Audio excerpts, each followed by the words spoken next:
Olá, colegas, eu sou o professor Ricardo Alexandre, autor dos livros Direito Tributário Esquematizado e, em coautoria com o professor João de Deus, o livro Direito Administrativo Esquematizado. Hoje, meu papo com vocês é sobre o direito administrativo, justamente porque neste dia 1º de julho de 2016 foi publicada a Lei 13.303, que já foi apelidada de Lei da Responsabilidade das Estatais ou Lei das Estatais. Você certamente ouviu notícias sobre uma lei que restringe bastante aquela possibilidade tão criticada de colocação no Conselho de Administração das Estatais de políticos. Por que político administrar a Petrobras, administrar Furnas, o que gera tantos escândalos como a gente já sabe? Então essa lei foi bem divulgada pela imprensa, só que o aspecto mais citado foi esse. Quando eu fui ler a lei para elaborar esse vídeo para vocês, eu percebi que ela vai muito além dessas regras que nós acabamos de citar. Essas regras são importantes, mas essa lei traz um novo estatuto de licitações para as estatais. Traz regras que são muito importantes para a compreensão das próprias entidades que integram a administração indireta do setor estatal. Traz várias normas que certamente vão permear os diversos concursos públicos que vêm por aí. Não tenho dúvida de que as provas de direito administrativo que vão vir aí na sequência vão cobrar muito o que consta nestas normas, nesta nova norma, né? Então, por conta disso, eu resolvi gravar não um vídeo, mas alguns vídeos explicando essas novidades para vocês. No dia de hoje, no vídeo inicial, eu quero que vocês entendam exatamente o alcance dessa nova lei. Em primeiro lugar, é bom lembrar que a Constituição Federal, lá no seu artigo 173, ela diz que o exercício de atividade econômica direta pelo Estado é um exercício excepcional. Olha, aqui não é uma questão ideológica do professor Ricardo Alexandre. A questão é que a própria Constituição Federal deixa claro que a atividade econômica lucrativa vai ser exercida fundamentalmente pela iniciativa privada. É o princípio da livre iniciativa que está aí permeando a Constituição Federal. A Constituição diz que o Estado só vai fazê-lo, só explorará essas atividades econômicas de maneira excepcional. Ela fala claramente que isso ocorrerá em caso de imperativos de segurança nacional ou de relevante interesse coletivo. Por exemplo, houve uma época que, por relevante interesse coletivo, foi necessário que o Estado explorasse diretamente os serviços de telecomunicações. As empresas privadas não tinham grana suficiente para bancar um sistema tão caro. Criou-se a Telebrás com suas subsidiárias. Mais à frente, se percebeu que a iniciativa privada tinha mais condições, passou a ter mais condições de investimento e os serviços foram privatizados. Falar em privatizar se fala em ideologia. Mas a ideologia que foi encampada na nossa Constituição é a ideologia do regime capitalista, de exploração de atividade econômica não pelo Estado, mas pelos particulares. Pelo Estado, de maneira excepcional. E esse artigo 173, ele tem um parágrafo que atribui à lei a regulamentação de diversos aspectos referentes ao Estado explorador de atividade econômica, que eu já falei que ocorre excepcionalmente. Quando o Estado explorar diretamente a atividade econômica, o que deve ocorrer por meio de empresas públicas, sociedade de economia mista e suas subsidiárias, lembrar, na administração indireta nós também temos fundações, também temos autarquias.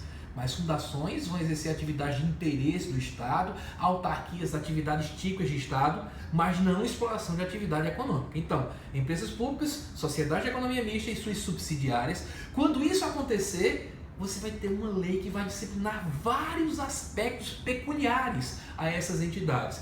Expressamente se fala, por exemplo, em um estatuto de licitações. Vejam, artigo 173, que é o que estou citando agora, parágrafo 1º, diz que a lei vai disciplinar licitação e contratação, serviços, compras e alienações, observados os princípios da administração pública. Princípios, claro, que deve ser observar a isonomia. Quando você vai licitar é porque você vai contratar, você vai pagar pessoas por certos serviços, certas obras.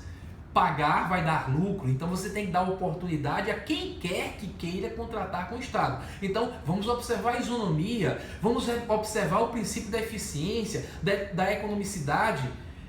Tudo isso tem que ser observado, mas há que se observar também que as regras não devem ser iguais para uma empresa pública, uma sociedade de economia mista que explora atividade econômica e para uma autarquia. Porque essas instituições privadas, elas estão em regime, via de regra, de concorrência. Banco do Brasil e Caixa, Banco do Brasil é uma sociedade de economia mista, né? Caixa é uma empresa pública, concorrem com o Bradesco, com o Itaú, então precisam de uma maior agilidade.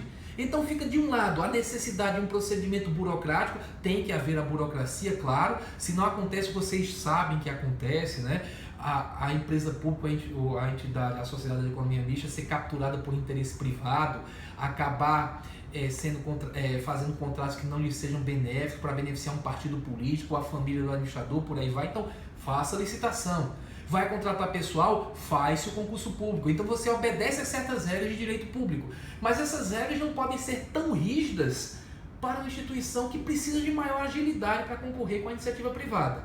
A gente sempre disse isso nas aulas de direito administrativo, mas disse, olha, fica usando a 8666 por enquanto não vem essa lei que vai tratar das peculiaridades do Estado explorando essa atividade econômica. Então essa nova lei, ela traz regras sobre licitações. Ela também traz regras relativas a agentes públicos.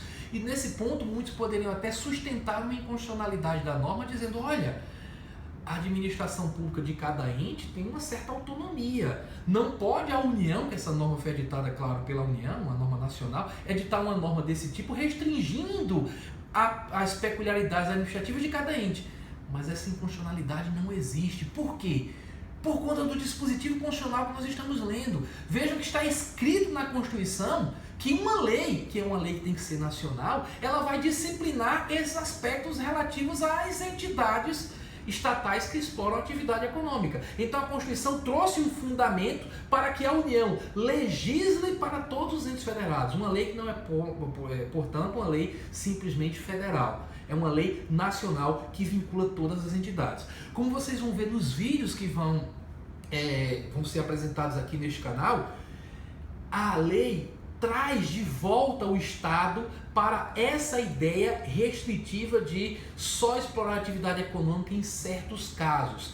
A lei vai trazer mecanismos de fiscalização pela própria sociedade, mecanismos de transparência. Vai exigir também que aqueles documentos que são publicados em linguajar técnico também sejam publicados num linguajar acessível à população para fortalecer esse controle social que é tão importante para que a administração pública funcione corretamente. Vocês vão ver grandes efeitos, poderosíssimos efeitos que foram gerados na legislação brasileira pela Operação Lava Jato e pelo case Petrobras. Vocês vão ver que várias coisas que aconteceram ali, elas fundamentaram normas que vão tentar evitar que essas coisas se repitam. Agora, cada um desses aspectos vai ser analisado nos vídeos subsequentes. São cenas dos próximos capítulos que nós estamos explanando aqui. Continue nos acompanhando, porque eu garanto, várias questões de prova você vai obter a pontuação aqui nesse canal com a exploração desta lei que vai repercutir tanto nos concursos públicos daqui para frente. Um beijo no coração, até o nosso próximo vídeo. Tchau, tchau.